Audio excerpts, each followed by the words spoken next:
ضمن ارادت و ادب و همشیری در خدمت شما هستم با تعبیر خواب زن برهنه زیبا. برای آقایون نشان دهنده از شانس بزرگ در امورات اقتصادی یا روند رو به رشد پروژه‌شونه. آینده و نتیجه خیلی خوبی خواهد داشت. برای خانم ها نشان دهنده از تهدیده، مگر اینی که خانم یعنی بیننده خانم از اون خانمی که در رویا دیده خوشش بیاد.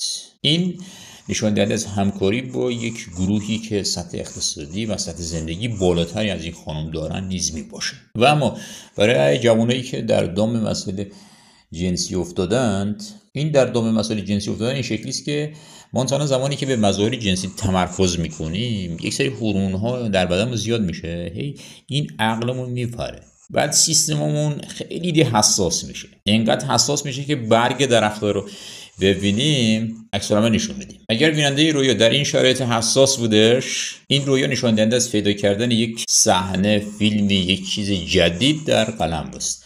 این افراد معمولا کل قلمرو رو هر روز اسکن میکنند برای این چیزا، یعنی یک کار دیگه ندارن جز اسکن این مسائل. حالا اگر قرار باشه فردا پس فردا یک عامل جدیدی پیدا بشه، جلوتر با این رویا میبیننش. بعضی وقتا دیده شده که طرف قصد مهاجرت داره، یعنی که اصلا وقتش بره مهاجرت، روی مسئله مثلا کاری گیر بهش دادن، از خداش یا از احساسش پرسیده یا خواسته که خدای میشه از دست اینا راحت بشم برم یک کشور دیگری یا یک شهر دیگری.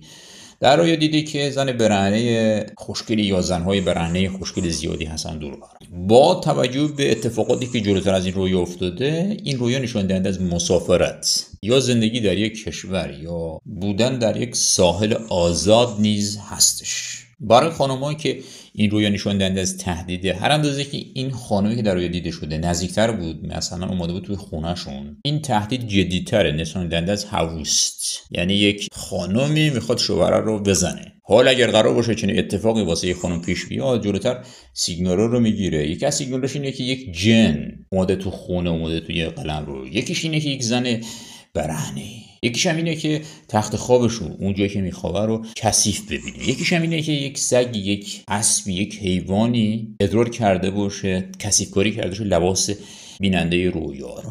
به چیزی که فکر نکردنی فکر کنید. بهترین جهان هستی حتما نظر شماست.